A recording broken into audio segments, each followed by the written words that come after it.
All right, so with the glazes, can we like mix colors or would I'll that get to screw that. up? Okay.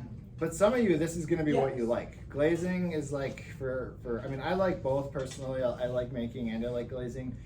Some of you like will really just get into glazing and basically start making like platforms to paint on, you know, like, and that's great.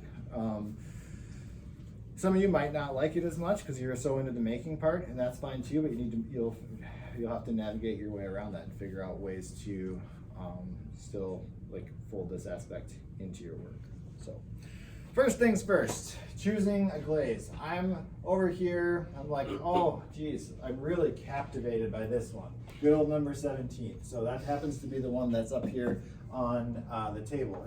It's called Dry Chino. You'll notice here, and please, these do come off, but I would prefer if you just left them on here. They're on here with, several of them are on with double-sided Velcro, and that wears out. So I would just leave them on here.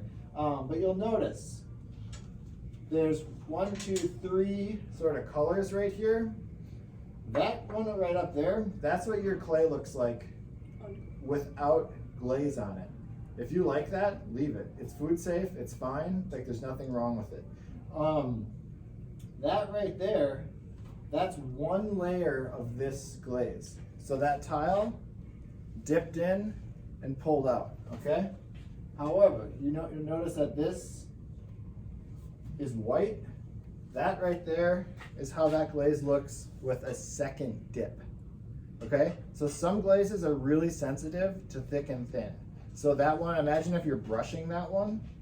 Brushing isn't like totally fluid. There'll be some low spots and high spots because it'll clump up a little bit. You'll understand that more when you try it because the clay is porous and sucks the water out, and like it doesn't always evenly brush. But that could be cool because like with a glaze like this, if it's not even, you'd have a bunch of variation, right? Up here, that's one dip, that's two dips. That's one dip, that's two dips. Some of these glazes, there's not really much variation like that, okay? So just keep that in mind.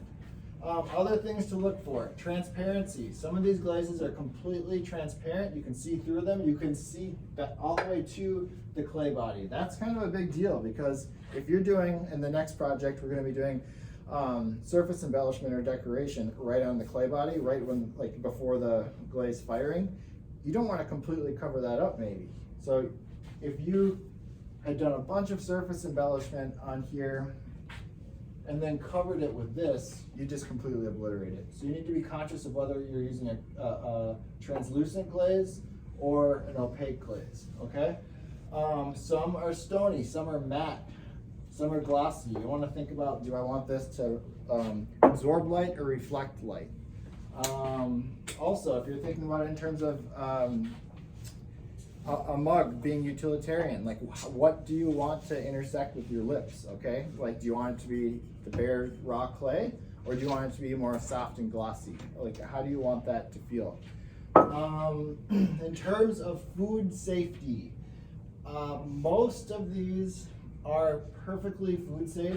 Iron Man has what's called manganese in it. I would not use this. Manganese is a heavy metal and you can absorb it, but you can't, like your body just absorbs it, so you don't want that. Don't be scared, like the amount you're using of it isn't a big deal. If you use this, if you were a potter and use this all the time, you just want to use gloves if you use this. I would recommend using gloves when you glaze. They're over here, and I just bought a bunch of extras.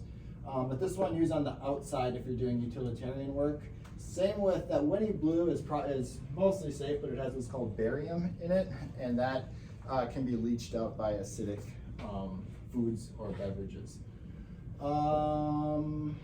The rest of these are food safe, so you don't have to worry about it. But do think about the texture. Like, do you want to drag a spoon across something dry or something smooth? So these are all things to think about. However, to make it even more complicated, you can always do cold finishing, so you can sand things, or sandblast things. So there's tons of possibilities.